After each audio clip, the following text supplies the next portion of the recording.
las personas que aportan, las personas que mejor trabajan, son aquellas que buscan soluciones. No se recrean en el problema o no se recrean en lo mal que nos estamos sintiendo, sino que dicen, venga, ¿qué podemos aportar aquí?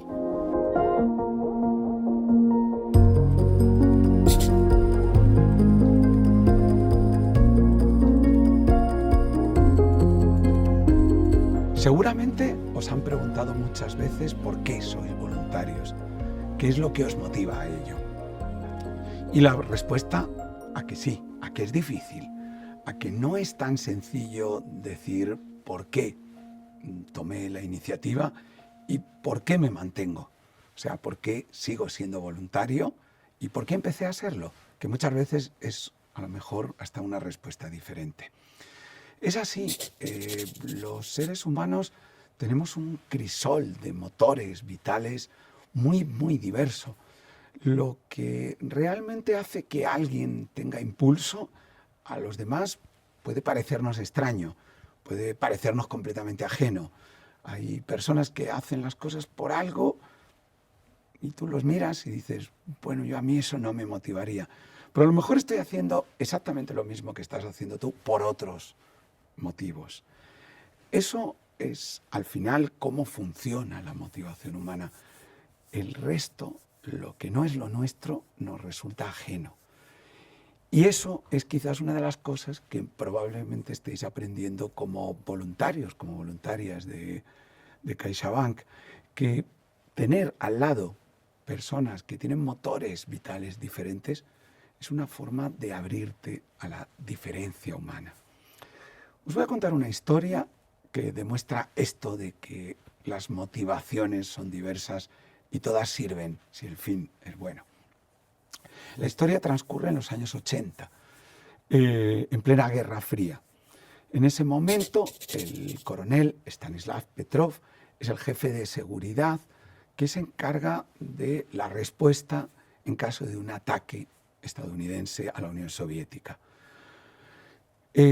Además, estamos en un momento caliente de esa Guerra Fría, porque la Unión Soviética acaba de derribar un avión comercial y ha habido víctimas estadounidenses. Es decir, parece que es una época candente y en donde ese ataque podría ser posible.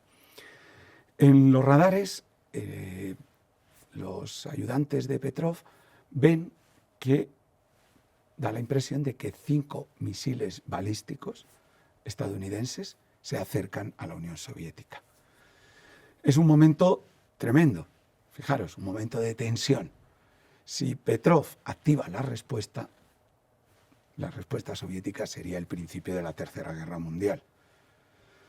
Él decide no hacerlo, toma la responsabilidad y por circunstancias que él cree entrever, por ejemplo, que sería un ataque muy poco contundente por parte de Estados Unidos, que parece que el radar estaba dando fallos. Bien, por lo que sea, él hace algo que se sale de lo que tendría que haber hecho si simplemente se hubiera puesto de perfil ante la situación. Y es que ordena que no se dé esa respuesta y eso es lo que sucede. Finalmente se ha sabido que este problema, que se denominó el incidente del equinoccio de otoño, se debió a justamente que durante esa época del año los satélites artificiales tuvieron fallos que les llevaron a dar esa visión en el radar. Efectivamente, Petrov tenía razón, pero eso le costó el ser degradado, eso le costó el que los superiores dejaran de hablarle, acabó en un cargo en oficinas y durante los 15, 20 siguientes años nadie le dio las gracias por haber evitado la Tercera Guerra Mundial. Cuando se empezó a saber de este incidente, después de que la Unión Soviética volviera a ser Rusia, también en su país le empezaron a hacer homenajes. La ONU hizo también un acto muy bonito para recordar lo que había hecho Petrov. Y ahí su mujer se enteró de lo que había hecho, porque él no consideró importante contárselo hasta entonces. Y cuando ella le preguntó, ¿pero qué hiciste? Él dijo, nada, lo que era mi deber. Y ya. Eso es lo que llamamos motivación de responsabilidad. Algunas personas son incapaces de hacer algo que no es su deber. Y eso lleva a veces, como podéis ver con Petrov, a cosas buenas. Otras personas se motivan, pues a lo mejor por hedonismo, es decir, hacen solo aquello que disfrutan. Hay quien su mayor motivación es la exploración, buscan mundos nuevos, buscan visiones diferentes de la vida. Hay quien se motiva por altruismo, hay quien se motiva por poder. La cuestión es que todo eso confluye en el voluntariado. Es decir, cualquiera de esas motivaciones os pueden llevar a tener gente alrededor con la que estáis colaborando en equipo. Y eso para mí ha sido uno de los grandes descubrimientos de mi labor de voluntariado y creo que vosotros estáis también en ello, ¿verdad? Es esa idea de que ese crisol de motivaciones nos puede hacer crear sinergias para el trabajo en equipo. Que entender que lo que yo busco en mis compañeros es complementariedad, no similitud. Es decir, no tienen que ser iguales a mí. Al revés, probablemente es mejor que aporten en aquello que a mí se me da peor. Y para eso probablemente tengan que tener motivaciones diferentes que las mías. El entender esa diferencia es lo que lleva muchísimo al trabajo en equipo.